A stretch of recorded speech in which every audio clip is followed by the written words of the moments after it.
वसल्लम अल हलाल बय्यिनुन वल हराम बय्यिनुन वक़ाल अलैहिस्सलातु वस्सलाम मिन हुस्नि इस्लामिल मर्इ तर्कुहु मा ला यानीहि वक़ाल रसूलुल्लाहि सल्लल्लाहु अलैहि वसल्लम मन काना युमिनु बिल्लाहि वल यौमिल आखिर फलयकुल खैरा औ लियस्मुत औ कमा क़ाला अलैहिस्सलातु वस्सलाम। अल्लाहुम्मा सल्लि अला सय्यिदिना व मौलाना मुहम्मद व अला आलि सय्यिदिना व मौलाना मुहम्मद व बारिक वसल्लिम। अस्तगफिरुल्लाहल्लज़ी ला इलाहा इल्ला हुवल हय्युल कय्यूम व अतूबु इलैहि। এ বাচ্চারা কথা বলবা না, মাহফিলগুলোতে এভাবে কোরআন শরীফ এনে রেখে দেয়, পরে আমরা সোফার উপরে বসি, কোরআন শরীফ চলে যায় পায়ের নিচে।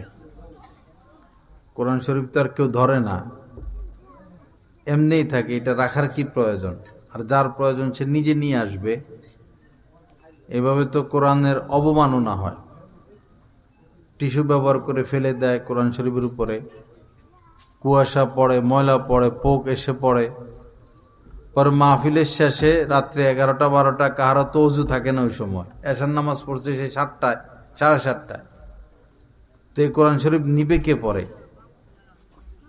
ওয়াজ মাহফিলে প্রয়োজন নাই তো এভাবে কোরআন শরীফ এনে রাখার।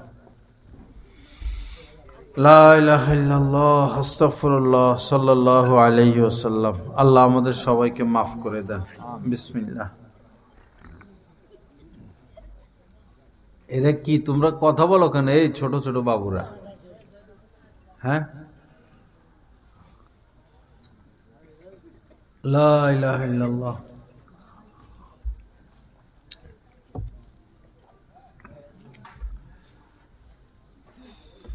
কোন মানুষ যদি আধা ঘন্টা, 1 ঘন্টা, 2 ঘন্টা, 3 ঘন্টা রাজনৈতিক আলোচনা করে,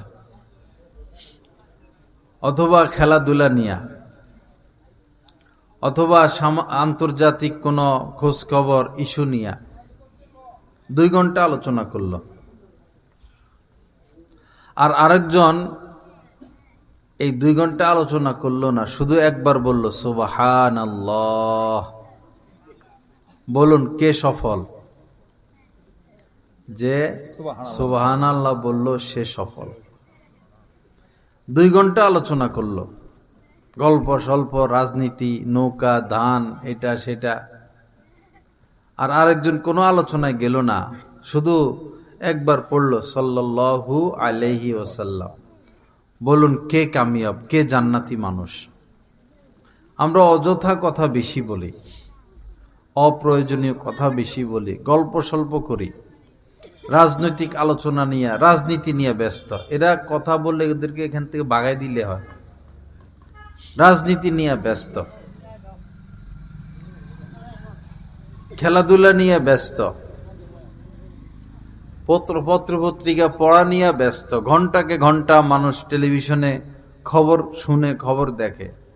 আসলে যেটা ঘটে এটা মানুষের সামনে আসে না, বাস্তব যেটা সেটা আসে না। একটা ঘটনার 80, 90, 95% লুকিয়ে ফেলা হয়, প্রকাশ পায় 5%। খামোখা এই দুনিয়ার জয় ঝামেলায় নিজেকে না জড়িয়ে ইবাদত বাড়াইয়া দেই, জিকির বাড়াইয়া দেই, দুরূদ বাড়িয়ে দিই, সামাজিক কাজকর্ম করি, একটা ভালো কাজ করি, একটা মন্দ কাজ ছেড়ে দেই। আপনি রাস্তা দিয়ে যাচ্ছেন, এখন দেখলেন যে একটা গর্ত, গর্তটা পুরো করে দেন, কত বড় কাজ হয়ে গেল। ব্রিজ থেকে নামে বা উঠে, ব্রিজ আর রাস্তার যে সংযোগ, এখানে অনেক সময় মাটি থাকে না, অথবা এই ঢালাই থাকে না। রিক্সারও কষ্ট, সাইকেলেরও কষ্ট, প্রাইভেট কারেরও কষ্ট। আপনি হিম্মত করে এখানে একটু ঢালাই করে দিলেন, একটু মাটি দিয়ে দিলেন, এটা কাজ হলো। রাজনৈতিক আলোচনা করে কোনো কাজ নাই, কোনো কাম নাই। যারাই ক্ষমতায় আসছে, আবার যারা আসবে, চুরি ডাকাতি নিয়ে এরা ব্যস্ত। এদের কামই হলো শুধু দেশ খালি করা, বিদেশে টাকা পাঠানো। যদিও আপনারা এদেরকে ভালোবাসেন আর না বাসেন, কথা একটাই, এগো কামে চুরি ডাকাতি। এদের রাস্তাঘাট ভাঙা, এরা তো রাস্তার টাকা চুরি করে। কেন চুরি করে? কারণ এরা জানে যে জনগণ আমাদের প্রেমে এমন পড়া পড়ছে, আমরা রাস্তাঘাট করি বা রাস্তার টাকা চুরি করে খায়, ভোট আমাদের কে দিবে? তো রাস্তার কাজ করে লাভ খাইতে চুরি করি, তো ভোট পামই। বুঝেন না কথা? এমন প্রেমে পড়ছে বাঙালি, এই বস ভোট তো এরা এমনি পায়। যার কারণে গরিব মানুষেরা বিদেশ থেকে হাজার হাজার কোটি টাকা কামাই করে দেশে আনে, আর আমাদের দেশের নেতারা আর এমপি মন্ত্রীরা শুধু শুধু কি পাচার পাচার পাচার। মহব্বত তো করেন, এমনি বলেন না যে আমাদের অমুক মন্ত্রী দুর্নীতি করে নাই, আমাদের অমুক এমপি দুর্নীতি করে না, বিদেশে টাকা পাঠায় না। এরকম 10 জন এমপি মন্ত্রীর নাম বলা সম্ভব আমাদের দ্বারা? আমি তো 10 জন কই, কিন্তু জনগণ ডাইরেক্ট কয় একজনও নাই। দরকার কি এদেরকে নিয়ে আলোচনা করার? আল্লাহকে ডাকি, আল্লাহর হই, ভালো কিছু কাজ করি। মনে করুন আপনি এই হেঁটে যাচ্ছেন, এখন আপনার থেকে বয়স্ক কোনো মুরব্বীর হাতে একটা ব্যাগ ভারী, তো এই ব্যাগটা নিয়ে আপনি তাকে বাড়িতে পৌঁছায় দেন। তার উপকার হয়ে গেল, আপনি সব পেয়ে গেলেন। কিছু কাজ করা ছাই পাই। এত বড় জান্নাত আল্লাহ আমাদের জন্য বানায় রাখছেন। সর্বনিম্ন যে ইমানদার, সর্বনিম্ন যাকে জান্নাত দেওয়া হবে, তার জান্নাত এই দুনিয়ার চেয়ে 10 গুণ বড়। পৃথিবী না, দুনিয়া। যে একটা দুনিয়া, এক দুনিয়া না, 10 দুনিয়ার সমান। তো কিছু আমল না করলে শুধু জান্নাত কেমনে পাবো আমরা? আর যদি কাহারও আমল করতে ভালো না লাগে, তাহলে এক কাজ করি, গুনাহ না করি। এটা সবচেয়ে বড় আমল। বস গুনাহ হইল না, গীবত করলাম না, কুদৃষ্টি করলাম না। বিশেষ করে এই 2টা, কুদৃষ্টি না করা। এই ছোট মেয়েরাও রাস্তা দিয়ে যখন যায়, লোকজন তাকায় থাকে। 7 বছর, 8 বছর, 10 বছরের মেয়ে, তাদের দিকে কুদৃষ্টি করে। বুড়া মহিলা 60-70, তাদের দিকে কুদৃষ্টি করে। কিছু মহিলা, ভদ্র মহিলা, ভালো মহিলা, বোরকা পরে, এই বোরকার উপর দিয়ে তাকায় থাকে। যদি চোখ দেখা যায়, হাত দেখা যায়, সেদিকে তাকায় থাকে। কিছুই দেখা যায় না, পুরা কালো বোরকা, তাও সেদিকে তাকায় থাকে। পুরুষেরা এত নষ্ট হয়েছে, পুরুষ মানুষ এত নষ্ট হয়েছে। বড় বড় দাড়ি, কি সুন্দর দাড়ি, সাদা, মাথায় টুপি, গায়ে পাঞ্জাবি, দিনদার মানুষ। মাত্র মসজিদ থেকে নামাজ পড়ে বাইর হইল, এখনই সামনে কোনো মহিলা এসে গেল, আসাটা স্বাভাবিক, আসতে পারে। আপনি তো নজর হেফাজত করবেন, আপনি তাকাবেন কেন সেদিকে? নজর হেফাজতের কোনো খবর নাই। আর হইল নিজের দোষ দেখি না আমরা কেউ নিজের দোষটা দেখি না, শুধু অন্যের দোষ। ইমাম সাহেবের এই দোষ, মুয়াজ্জিন সাহেবের এই দোষ, অমুক আলেমের এই দোষ, ডক্টর ইউনূস সাহেবের এই দোষ, সেনাবাহিনীর এই দোষ, এই ট্রাম্পের এই হইছে, অমুকের মোড়লের এই হইছে, অমুক ধনী মানুষ ওই হইছে। মনে হয় উনি কোন ভার্সিটি থেকে এই ডিগ্রি নিয়ে আসছে, আর নাকি উনাকে আল্লাহ পাক ফেরেশতার মর্যাদা দিয়ে দিছেন। এক এক মানুষ অন্যের এমন ভাবে ভুল ত্রুটি ধরে, মনে হয় আল্লাহ পাক তাকে কিসের মর্যাদা দিছেন? ফেরেশতার মর্যাদা। তিনি নিষ্পাপ। ফেরেশতা ছাড়া, নবী রাসূল ছাড়া কেউ নিষ্পাপ আছে? কেউ নিষ্পাপ নাই। কুল্লু বানি আদম খাত্তা। নবীজি বলেছেন, বনি আদম যারা, এদের কিছু না কিছু দোষ ত্রুটি আছে। বাকি নবীরা নিষ্পাপ। সাহাবাই ক্রামের দ্বারা ভুল ত্রুটি হয়েছে, তারা তওবা করেছেন, আল্লাহ তাদের উপর সন্তুষ্ট হয়ে গেছেন, তারাও আল্লাহর উপর সন্তুষ্ট হয়ে গেছেন। অতএব তাদেরকে নিয়ে কোনো সমালোচনা করা যাবে না। সাহাবাই ক্রামের দ্বারা ভুল হয়েছে, তারা মানুষ তো, ভুল হতেই পারে, কিন্তু আখের আল্লাহ ঘোষণা করে দিয়েছেন রাদিয়াল্লাহু আনহুম ওয়া রাদু আনহু।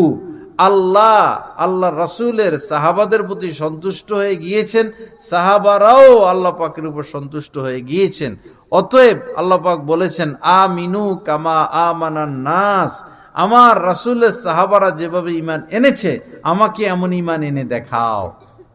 এখন সাহাবা ইকরামের সমালোচনা করার সুযোগ আছে? ভুল ধরার সুযোগ আছে?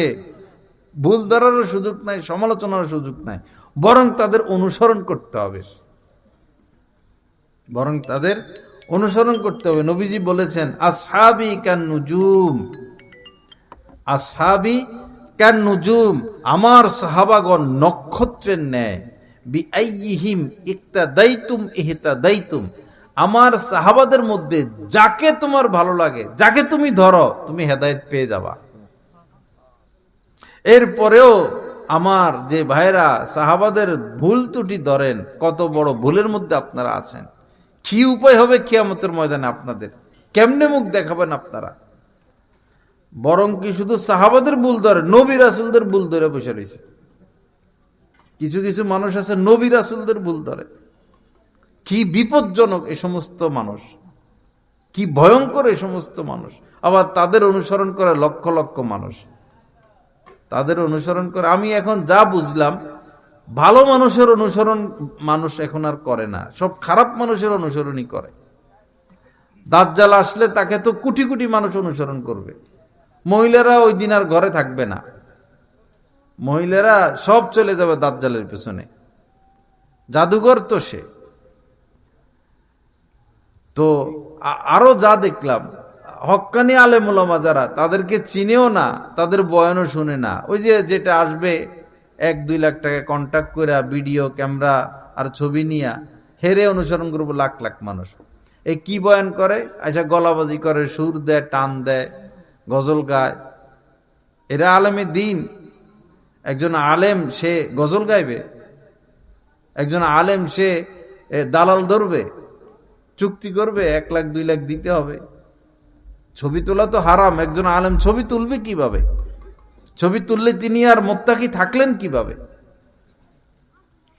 লা ইলাহা ইল্লাল্লাহ। আল্লাহ আমাদের সবাইকে মাফ করে দেন। তো আসুন আজে বাজে কথাবার্তা বাদ দিয়া আমরা কি করি? ভালো কাজ করি।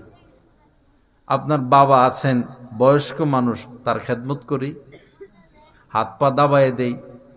যাদের মা আছে, বাবা আছে, বুড়া মানুষদের ঘুম আসতে চায় না রাত্রে, ময় মুরব্বী হলে ঘুম আসতে চায় না। ঘুম আসে না আমাদের কারণে, আমাদের টেনশনে। এই ছেলেরা কথা বলে কেন? হেরা তোমরা এসে ওয়াজ করো, আসো, এই বাবুরা আসো ওয়াজ করো। মনোকষ্ট নিও না, হ্যাঁ, এই বাচ্চাদেরকে আঘাত দিতে নাই। আমি ছোটকালে একবার মসজিদে গেছিলাম, পরে একটা বুড়া লোকে আমারে এই বাইর করে দিছিল। হেরে আমি এখনো চিনি, তো আর আমি মসজিদে যাইতাম না।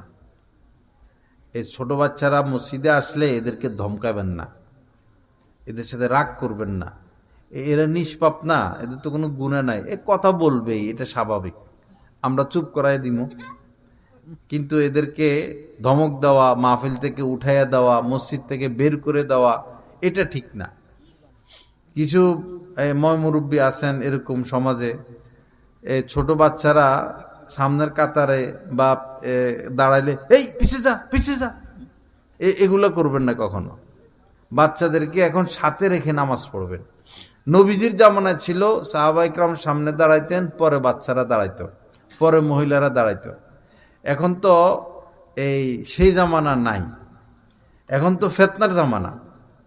এখন বাচ্চাদেরকে পিছনে দিলে এরা এখানে যুদ্ধ শুরু করে দিবে, রাশিয়ার ইউক্রেনের যুদ্ধ চলবে মসজিদের ভিতরে। এখন এদেরকে সাথে রাখবেন, বাচ্চাদেরকে 2-3 জন মুরব্বীর মাঝে মাঝে যদি একটা বাচ্চা থাকে, মসজিদে কোনো কথা হবে না। এরা যে কথা বলতেছে এটার কারণ হলো এরা একা বসছে, এরা সব একজোট। এরা যদি আপনাদের ফাঁকে ফুঁকে বসতো তাহলে কিন্তু কথা বলতো না, ঠিক কিনা কথা?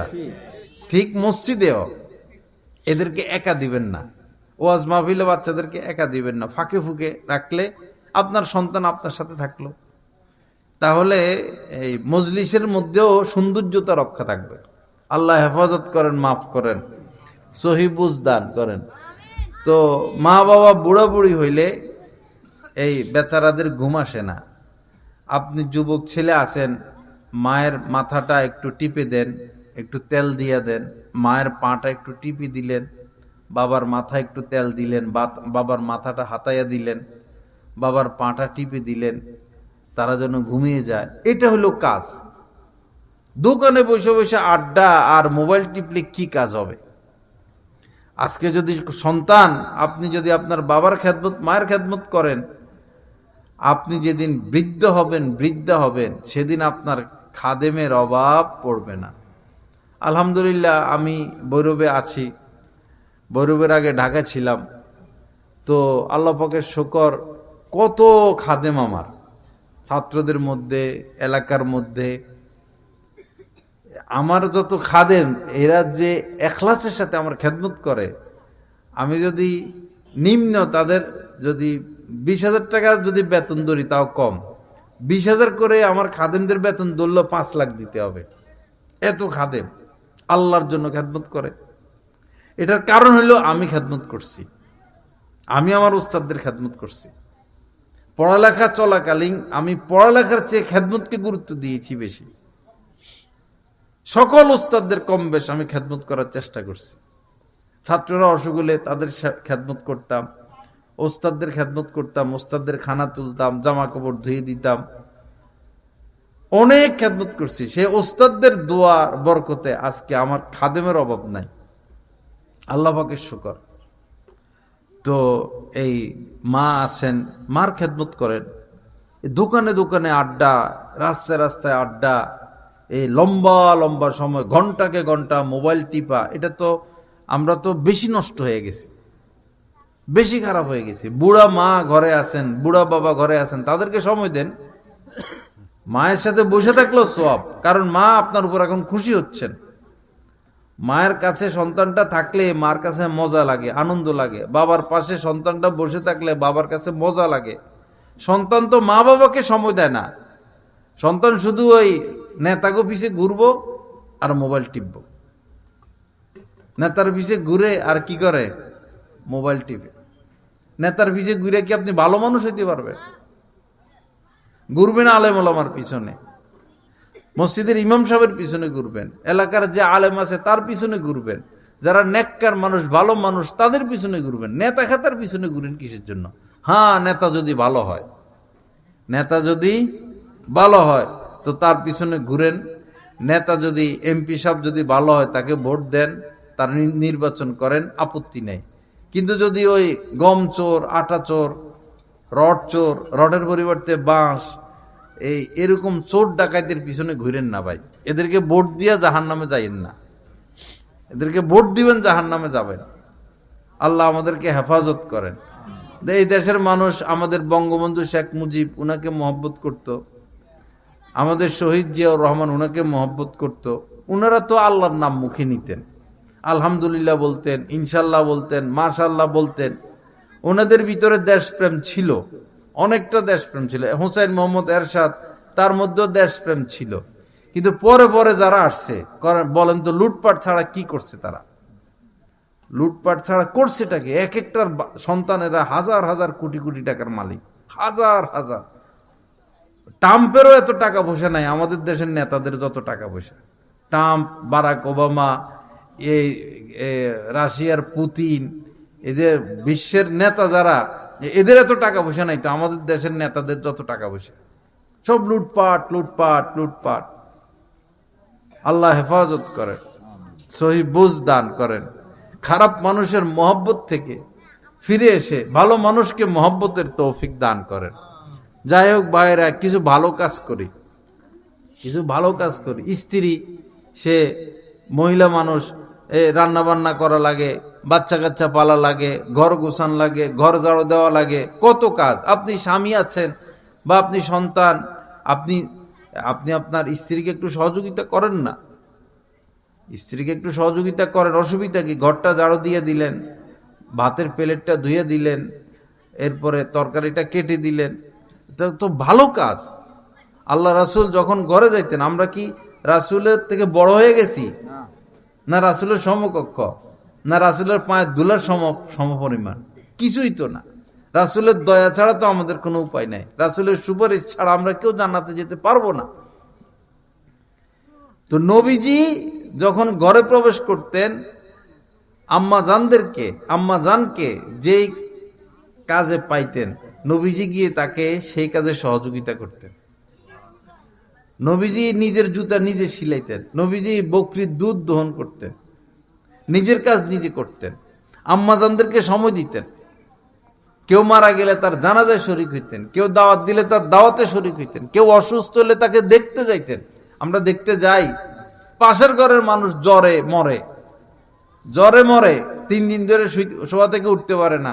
আমরা এত পাষাণ, অন্তরটা এরকম পাথর যে পাশের ঘরের লোককে আমরা একটু দেখতে যাইতে পারি না, এত আমরা নিচে নেমে যাচ্ছি। আপন ভাই অসুস্থ হয়ে পড়ে রয়েছে, দেখতে যায় না। কি হবে আমাদের উপায়? দিন ধর্ম কট্টুক আছে আমাদের মধ্যে। বছরে একবার ওয়াজ দিয়া ওয়াজ শুনবো, আর 24টা ঘন্টা মোবাইলে ফেসবুক। তো এক ওয়াজে কি হবে?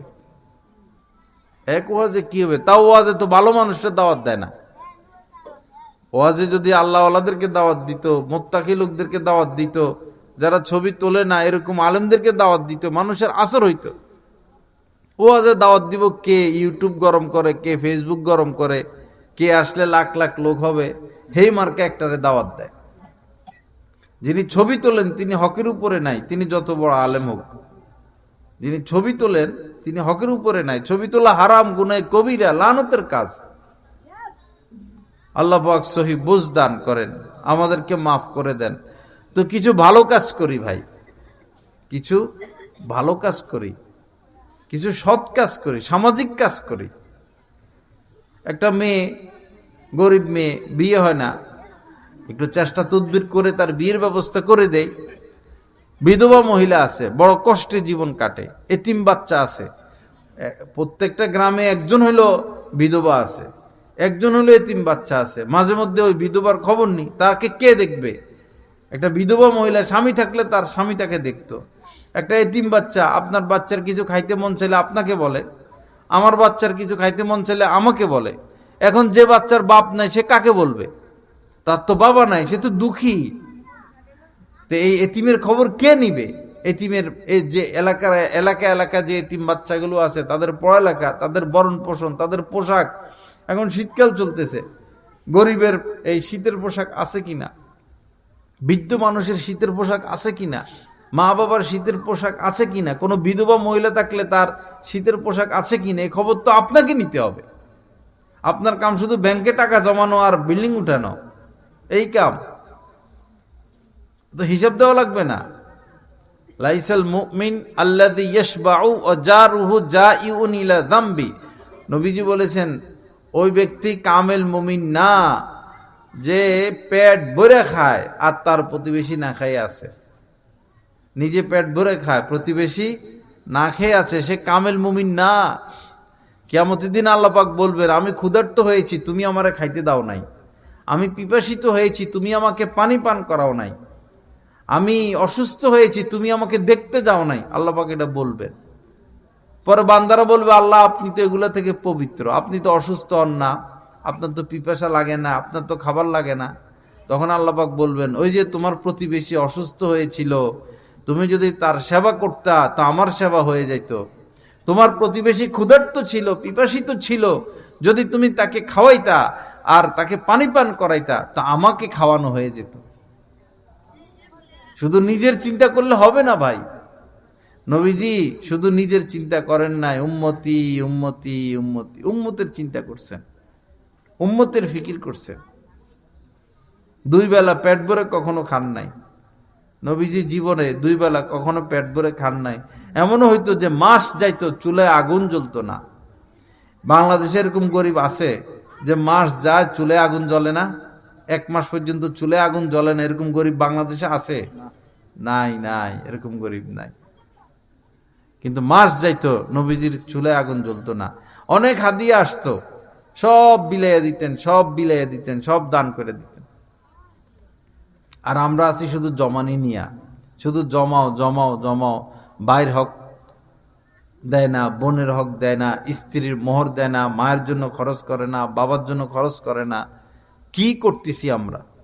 ডাইনে তাকায় না, বামে তাকায় না। ভাই খরচ করলে না আপনার উপর খরচ করা হবে। আনফিক ইউনফাক আলাই, নবীজি বলেছেন যে খরচ করো তো তোমার উপরে খরচ করা হবে। আর রহিমুনা ইয়ারহামুহুমুর রহমান, যারা দয়াশীল, দয়া করে, রহমান যিনি আকাশে আছেন তিনি এই দয়াশীলদের প্রতি দয়া করেন। ইরহামু মান ফিল আরদি, নবীজি বলেন জমিনের উপর যারা আছে তাদের প্রতি দয়া করো। ইয়ারহামকুম মান ফিস সামা, আসমানে যিনি আছেন তিনি তোমাদের প্রতি দয়া করবেন। কত বড় কথা! জমিনে যারা আছে আমরা যদি তাদের প্রতি দয়া করি, আসমানে যিনি আছেন তিনি আমাদের প্রতি দয়া করবেন। আল্লাহ আমাদেরকে মাফ করে দেন, সহিবুজ দান করেন, হেদায়েত দান করেন। আল্লাহ আমাদের মনটাকে নরম করে দেন। তো যেটা বলতেছিলাম যে এমন যদি হইতো আমরা প্রতিদিন একটা ভালো কাজ বাড়াবো আর একটা একটা করে মন্দ কাজ ছেড়ে দিব, তো আমরা সফল হব নাকি ব্যর্থ হব? সফল হব। প্রতিদিন একটা একটা ভালো কাজ বাড়াবো আর প্রতিদিন একটা একটা গুনার কাজ ছেড়ে দিব। গুনাহ কিন্তু আমরা বেশি করি না, মুমিন মুসলমানদের গুনাহ বেশি না, গুনাহ খুব কম, 8টা 10টা গুনাহ সব মিলাইয়া, নাহলে 15-20টা গুনাহ। এর বেশি গুনাহ আমরা করি না। লক্ষ লক্ষ গুনাহ কিন্তু আমরা করি না। এই গ্রামের মানুষ মদ খায় না, বেশিরভাগ মানুষ জিনা করে না, এরপরে এই আল্লাহ আল্লাহ রাসূলের ইজ্জত নিয়ে কোনো কথা বলে না, যে বেটা জীবনে নামাজ পড়ে না, সবচেয়ে খারাপ, তার সামনেও যদি নবীজিকে কিছু নিয়ে কিছু বলে সে বসে থাকে না, প্রতিবাদ করে। বুঝা গেল নবীজির মহব্বত তার ভিতরে আছে। গরিব হোক, বেনামাজি হোক, নবীজির মহব্বত আছে, আল্লাহ আল্লাহ রাসূলের মহব্বত আছে। হাজার হাজার গুনাহ কিন্তু আমরা করি না। 2-4টা যা করি এটা ছেড়ে দিলে আমরা সবাই বাইজিদ বুস্তামি হয়ে যেতাম। 2-4টা যে গুনাহ আছে এগুলো ছেড়ে দিলে আমরা কি হইতাম? বাইজিদ বুস্তামি হইতাম, খাজা মঈনুদ্দিন চিশতি হইতাম। ওনারা যে এত বড় বড় মানুষ হইছেন কিসের দ্বারা? এই গুনাহ ত্যাগ করার দ্বারা, আল্লাহ ওয়ালাদের সোহবতে যাওয়ার দ্বারা। আমরা আলেমদের সোহবতে যাই না, আল্লাহ ওয়ালাদের সোহবতে যাই না, এটা আমাদের কমতি। আমাদের মুসলমানদের মধ্যে যে বিশৃঙ্খলা, যে ফিতনা ফাসাদ, যে কলহ, এটার কারণ এটাই, আমরা আলেমদের সোহবতে যাই না। আল্লাহ হেফাজত করেন, সহি বুঝ দান করেন। আল্লাহ পাক আমাদেরকে আলেম ওলামাদের সোহবতে উঠা বসার তৌফিক দান করেন। আমাদের সন্তানদেরকে দ্বীন শিখানোর তৌফিক দান করেন। সন্তানরা এই ছোট ছোট বাচ্চারা, আগের জামানায় এই 10, 12, 13, 14 বছর বয়সেও মানুষ যা না জানতো, এখন 4-5 বছর বাচ্চারা তা জানে, অনেক কিছু তারা বুঝে। এটার কারণ হইল মোবাইল, এটার কারণ মোবাইল। মা বাবা লোভ সামলাইতে পারে না, বাপে টাচ মোবাইল চালায়, বড় ভাই টাচ মোবাইল চালায়, মা টাচ মোবাইল চালায়, তো সেই ঘরে সন্তান মানুষ হবে কিভাবে? বাচ্চারা এত চালু, আপনি যদি মোবাইলের মধ্যে পিনকোড দেন, সে 10 হাত দূরে, মোবাইল দেখে না, আপনি যে পিনকোড খুলতেছেন আন্দাজে বুঝা যায় পিনকোড কত, দেখা লাগে না। মনে করেন 1-1-3-7-8 পিনকোড, সে আপনার সামনে, মোবাইলেও দেখে না, 1-3-7-8 টিপতেছেন, সেই আন্দাজ করে বুঝে ফেলবো যে 1 টিপ দিছে, 3 টিপ দিছে। এরকম চালু, গর্বের থেকে চালু হয়ে আসে না। আপনার ঘরে ডিশ লাইন, আপনার ঘরে ওয়াইফাই লাইন, এই জায়গায় টাচ মোবাইল পড়ে থাকে, এই জায়গায় টাচ মোবাইল পড়ে থাকে, তো বাচ্চা মানুষ হবে কেমনে? বাচ্চা কাচ্চা মানুষ হবে কিভাবে? লা ইলাহা ইল্লাল্লাহ। আল্লাহ আমাদের সবাইকে মাফ করে দেন, সহি বুঝ দান করেন। আল্লাহ পাক এই ওয়াজ মাহফিলকে কবুল করেন, আমাদেরকে হেদায়েত দিয়ে দেন। ভাইরা, নামাজটা ধরে ফেলি, সময় নাই, নামাজ শুরু করে দিই, দাড়িগুলো রেখে দেই, সুদ ছেড়ে দেই, যে নামাজ পড়ে না, তো ইসলামে তার আর কি অধিকার আছে? কাফের আর নামাজের মধ্যে পার্থক্য, কাফের আর মুসলমানদের মধ্যে পার্থক্যই তো হচ্ছে নামাজ। কেন নামাজ পড়ি না? নামাজ পড়লে মনটা ভালো থাকে, সময়টা ভালো কাটে, চেহারার মধ্যে নূর আসে, রিজিকে বরকত আসে, সমাজে মানুষ তাকে মহব্বত করে, ভালোবাসে, ঘরের মধ্যে নূর আসে, ঘরের মধ্যে শান্তি আসে। আল্লাহর কসম, যে ঘরে নামাজ নাই সেই ঘরে শান্তি নেই। যে ঘরে নামাজ নাই সেই ঘরে শান্তি নাই, শান্তি নাই। যে ঘরের লোক হারাম খায় সেই ঘরে শান্তি নাই। যে ঘরে পর্দা নাই সে ঘরে শান্তি নাই। পর্দা, আপনি কেমন স্বামী হইলেন স্ত্রীকে পর্দা রাখতে পারেন না? আপনি বিয়ে করছেন কেন? আপনি কেমন পিতা যে মেয়েকে পর্দা রাখতে পারেন না? ছেড়ে দিচ্ছেন, রাস্তা রাস্তায় ঘুরে ছেলেদের সাথে সম্পর্ক করে, লাইন করে। এখন তো মেয়েরা এমন হয়েছে, আর মা বাবা এমন নষ্ট হয়েছে, আইসা পরিচয় করায় দেয় আমার ক্লাসমেট বা আমার ডাইরেক্ট তো আর প্রেমিক বলতে পারে না। মা বাবা বুঝে যে আমার মেয়ের ওই ছেলের সাথে সম্পর্ক, আমার ছেলের ওই মেয়ের সাথে সম্পর্ক। কে মনে হয় কলা গাছ হয়ে গেছে, মা বাপ সব কলা গাছ হয়ে গেছে। আল্লাহ হেফাজত করে। বৈরবের যুবক ছেলে অনেক আছে, তো আয়সা বলে যে আমরা যে মেয়েদের সাথে সম্পর্ক রাখি মা বাবা বাধা দেয় না। তা আমি বললাম, কেন বাধা দেয় না? কয়, মা বাবা বাধা দেয় না, আমরা যদি মনে কষ্ট পাই, পরে কদিন পরে তারা বুড়ো হয়ে যাবে, এখন আমাদের সাথে সম্পর্ক নষ্ট করলে আমরা যদি ঘরে জায়গা না দেই, খেদমত না করি, এই ডরে আমাদেরকে নিষেধ করে না। এটা কোনো কথা? সন্তান নষ্ট হয়ে গেলে তো তার কাছে মা কি বাপ কি? যে মদ খায় তার কাছে মা বাবা কি? যে জুয়া খেলে তার কাছে মা বাবা কি? যে সন্ত্রাস হয়ে গেছে, সে সন্ত্রাস হয় মানুষ হয় যে মাদক দ্রব্য কেনার জন্য। এক মহিলা ফোন দিয়ে আমার কাছে বলতেছে, আমার সন্তান আমাকে মারে, দাও নিয়ে দৌড়ায়। কি ডেঞ্জারাস কথা। পরে আমি বললাম, বয়স কত? কয় 8-এ পড়ে। পরে কি কি করে, পরে বুঝলাম যে আসলে নেশা করে, ওই নেশার টাকার জন্য মাকে মারে।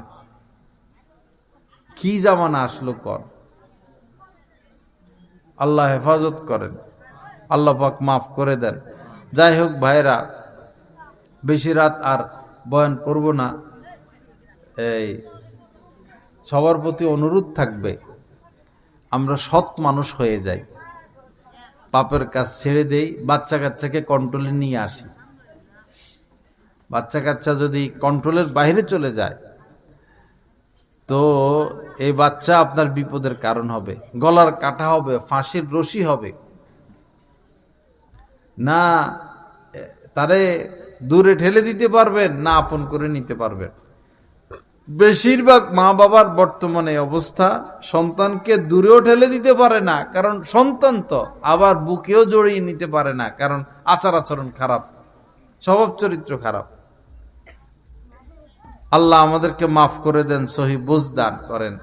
সন্তানদেরকে কন্ট্রোলে আনি, মেয়েটাকে পর্দা করাই, মেয়েটাকে এভাবে, মেয়েদেরকে এভাবে ছেড়ে দিয়েন না ভাই। স্কুলে যায় বোরকা নাই, বেড়াইতে যায় বোরকা নাই, বিকেল বেলা রাস্তায় রাস্তায় ঘুরে এই ছেলেদের সাথে কথা বলে, এই ছেলেদের সাথে কথা বলে, এই ঘরে চলে যায়, সেই ঘরে চলে যায়। একটা মেয়ে তো নিজের ঘর ছাড়া অন্যের ঘরে যাওয়া কোনোভাবে বৈধ না। চাচার ঘরে, এরপরে জ্যাঠার ঘরে, পাশের ঘরে কেন যাবে সে? একটা মেয়ে মানুষ, তার তো কোনো নিরাপত্তা নাই। সেই ঘরে তো ছেলে ফেলে থাকতে পারে। মেয়েরা নিজের ঘরে থাকবে, মায়ের সাথে থাকবে, নিজের ঘরে থাকবে, মায়ের সাথে থাকবে। মেয়েরা তার বর্তমানে ভাইয়ের কাছে নিরাপদ না, চাচাতো ভাই তো দূরের কথা, খালতো ভাই, জ্যাঠতো ভাই দূরের কথা, আপন ভাইয়ের কাছে নিরাপদ না, চাচার কাছে নিরাপদ না, মামার কাছে নিরাপদ না। আমার বাসায় থেকে আমার এক শ্যালক পড়ালেখা করতে চাইছিল, নিজের কথাই বলি, কমলপুর মাদ্রাসায় পড়বে আমার বাসায় থেকে। আমি বলছি না, কোনো পুরুষ মানুষ আমার বাসায় থাকুক এটা আমি পছন্দ করি না। অথচ আপন মামা, আমি রাজি হইনি। এর কারণে আমার শ্বশুর ভাইয়ের সাথে আমার সম্পর্ক ফাটল হয়েছে। ফাটল হোক, কোনো এ তো পর পুরুষ না, চাচা, মামা, আপন মামা। আমি বলছি আমি রাজি হই নাই, না, আমি বিশ্বাস করি না কোনো পুরুষকে। আমাদের কাছে মাসালা আসে, সারাদিন মাসালা আসে। চাচা আপন ভাতিজিকে নির্যাতন করে, মামা আপন ভাগ্নিকে নির্যাতন করে। এক মহিলা মাসালা নিয়ে আসছে, তার বাবা তার মেয়েদেরকে নির্যাতন করে, যে পরে এখন মাসালা জানতে চাইতেছে। কঠিন পরিস্থিতি সমাজে। আল্লাহ হেফাজত করেন, মাফ করে দেন। খুব বেশি সতর্ক থাকেন বাবারা। 12 মাস ওয়াজ মাহফিল সম্ভব না, হয়তো এই বছরে এটাই মাহফিল। এই কথাগুলো খেয়াল রাখতে হবে। মেয়েদেরকে সাবধানে রাখেন, পর্দায় রাখেন, স্ত্রীকে পর্দায় রাখেন। প্রত্যেক স্বামীর এই অধিকার আছে তার স্ত্রীকে পর্দায় রাখার। আপনি যদি বলেন আপনার কথা মানতে সে বাধ্য, আপনি বুঝান, ওয়াজ শোনান, বই পুস্তক পড়ান, ঘরে তালিম করেন, তার জন্য পুরস্কারের নির্ধারণ করেন, উৎসাহ দেন, তারে আদর্শ বাড়াইয়া দেন, সে পর্দা করতে বাধ্য হবে। আপনাতে সে পর্দা করবে। আর যদি আপোষে না পারেন, তার মাকে জানান, বাবাকে জানান, কোনো আলেমকে দিয়ে তাকে নসিহত করান। এটাও যদি না হয়, আপনি আস্তে আস্তে আগান, সামনে আগান, শাসন করেন। শাসনের অধিকার আপনার আছে। স্ত্রী সন্তানকে শাসনের অধিকার আপনার আছে। আল্লাহ আমাদের সবাইকে মাফ করে দেন। আল্লাহ পাক এই মাহফিলকে কবুল করেন। আরেকটা হলো বাবা, যেটা ভয়ঙ্কর কাজ করতেছি আমরা, সেটা হলো নিজের স্ত্রী সন্তানদেরকে আমরা হারাম খাওয়াচ্ছি। এর থেকে জবাই করে দেওয়া ভালো। নিজের নিষ্পাপ বাচ্চাদেরকে হারাম খাওয়ানোর চেয়ে জবাই করে দেওয়া ভালো। হারাম খায়া খায়া তো সে ভালো কাজ করবে না। তো যার রক্ত নাপাক হয়ে যায়, দূষিত হয়ে যায়, সে তো মসজিদে যাবে না, সে সিনেমা হলে যাবে, সে দুধ পান করবে না, সে শরাব পান করবে, সে সত্য কথা বলবে না, সে মিথ্যা কথা বলবে, সে মা বাবার খেদমত করবে না, সে ভিন্নারির পিছনে ঘুরবে, সে মোবাইল নিয়ে ব্যস্ত থাকবে। যে সমস্ত ছেলেদের মোবাইলের নেশা, আসলে হলো মা বাবা হারাম খাওয়াইতেছে এদেরকে। যে সমস্ত ছেলেরা মা বাবার অবাধ্য, আসলে মা বাবা হারাম খাওয়াইছে। তো যে সমস্ত ছেলেরা নেশাখোর, আসলে মা বাবা তারা হারাম খাওয়াইয়া পালছে। তো এখন নেশা করবো না তো কি করব?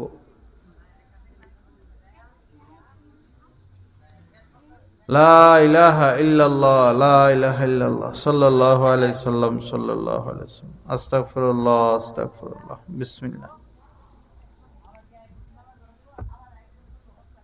আলহামদুলিল্লাহ। তো স্ত্রীকে পর্দা রাখবো তো, কি বলেন?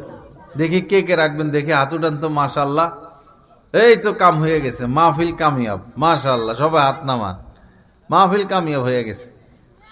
স্ত্রীকে পর্দা রাখা, বস এলাকার মধ্যে ইনশাল্লাহ নূর আসবে। আরো কেউ আছে আলোচক? হ্যাঁ আছে, আসছে। ও মাশাআল্লাহ, জানি না তো আমি। তো স্ত্রীকে পর্দায় নিয়ে আসেন, দেখবেন ঘরে কি বরকত হয়। তরকারির মধ্যে স্বাদ বেশি হবে, আপনার আনুগত্য করবে, আপনার আয় বরকত হবে, অসুখ বিসুখ কইমা যাবে। এই ধান খেতে ধান বেশি হবে, পুকুরে মাছ বেশি হবে। মেয়েটাকে পর্দায় রাখেন, স্ত্রীকে পর্দায় রাখেন, গান বাজনা বন্ধ করে দেন। বরকত কত দিক থেকে আসবে? পায়ের নিচ থেকে বরকত শুরু হবে, মাথার উপর থেকে বরকত শুরু হবে। বরকত আর বরকত। আর দিন মেনে চলবেন না, মাসে 2 লাখ কামাইলেও বরকত পাবেন না। অসুখ, এইদিকে টাকা চলে যাবে, এই দিকে টাকা চলে যাবে, ওই দিকে টাকা চলে যাবে, বেবরকতি আর বেবরকতি। আল্লাহ পাক সহি বুঝ দান করেন। আপনারা মাহফিল দিয়েছেন, এই বাচ্চাগুলোরে কন্ট্রোল করতে পারলেন না। এখানে এরা কথা বলে, ওইদিকে কথা বলে, তো ওয়াজের পরিবেশ হইল না। তো হযরত আসছেন, ইনশাআল্লাহ বয়ান করবেন। আমি এখানে শেষ করলাম। আল্লাহ পাক আমাদের সবাইকে যা কিছু আলোচনা হয়েছে এই কথাগুলোর উপর আমলের তৌফিক দান করেন। অনেক হয়েছে, মাশাআল্লাহ, জাযাকাল্লাহ।